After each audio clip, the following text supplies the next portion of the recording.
Ladies and gentlemen, on behalf of our awardees, we will now hear a response from Father Bienvenido Nebres.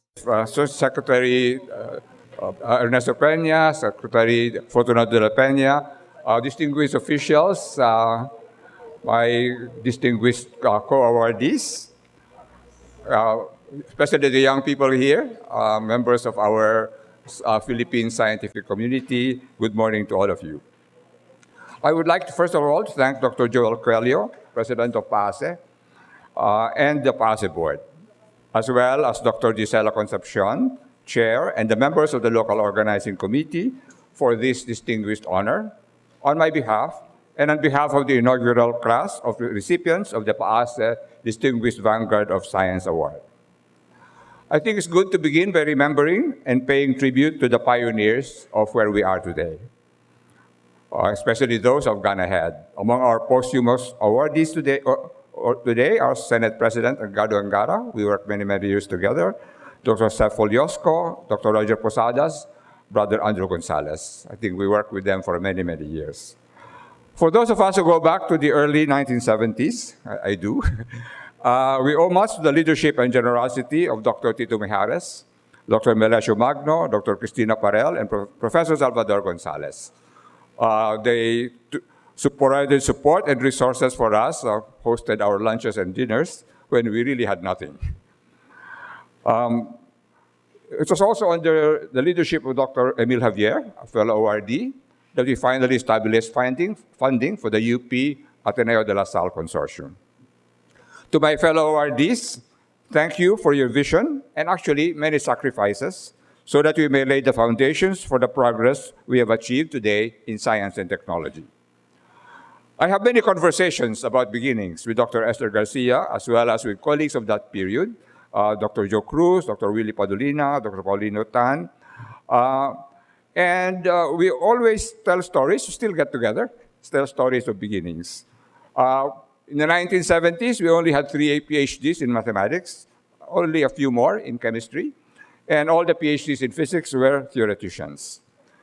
The stories you would tell would be of vision and quite a bit of daring to launch PhD programs with such bigger human resources and equally meager financial resources. We had to bootstrap a lot. Much of our success, I believe, is because we shared the vision to dedicate our efforts in building a critical mass of PhDs. That was our goal, and researchers in mathematics and science. I think that shared vision endured because we were good friends. I think it was very much built on deep friendships, which endure to this day. We still get together today.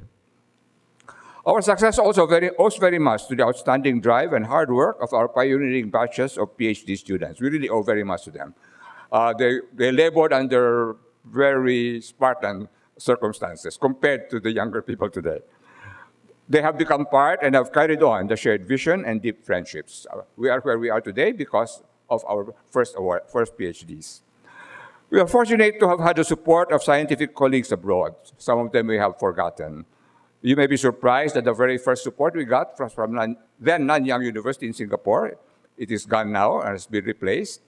And later from Australia and Japan. I would really like to pay tribute to these friends because they really provided support for us when very few others supported us. Professor Lee Peng Yi of Singapore scrounged to find money so we could send researchers to Singapore.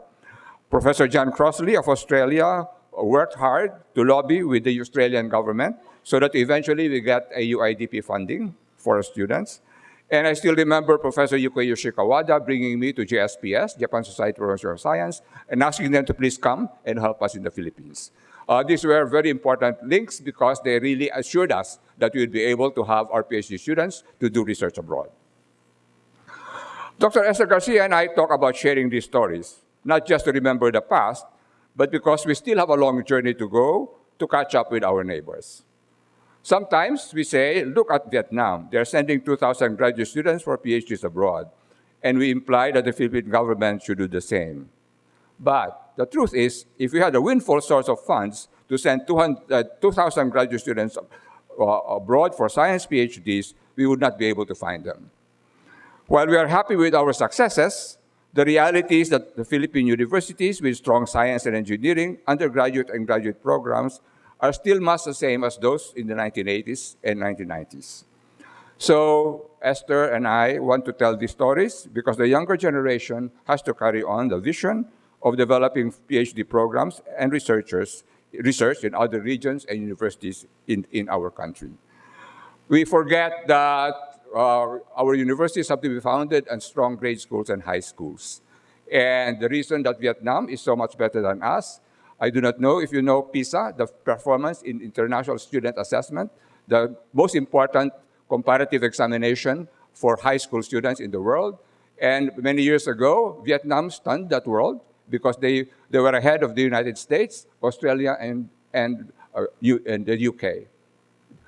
They're an outlier. They're poor economically, but outstanding educationally. And here, I would like to cite somebody who was not able to join us, Dr. Manaros Buransing, former Vice President of MSU IIT. The scientific community knows that MSU IIT is outstanding in science and engineering. I worked with Dr. Buransing in the 1970s and 1980s when he was building up IIT. And I know that it is because of his leadership that IIT is the outstanding university it is today. I really did not know how difficult it was until I read his recent autobiography. It was a very uphill struggle. He was under threat of arrest many, many times, but he succeeded in building the university. Those of us who were with the UP-ADMU-DLSU consortium know that many of the very first PhD students in that consortium came from MSU IIT. We remember them with great fondness. So I hope that Dr. Buransing's story of building MSU IIT may inspire university leaders in other regions to lead their universities to similar heights. We really need to build more centers around the country. And we really need also to build stronger high schools to be the feeder systems into these universities. So while we are very grateful for what we have achieved, we really have to work harder for the future. And so the younger people here, you really have to carry on this work if we are going to achieve the goals that we set for the Philippines in 2040. So thank you again to PAASE for this honor. Congratulations to my fellow awardees for all that we have achieved. And I really ask the younger generation here present to carry on with what is really an unfinished task of building a truly vibrant science and technology community in our country. Congratulations again, and thank you to all of you. Thank you very much for your very inspiring words, Father Nebres.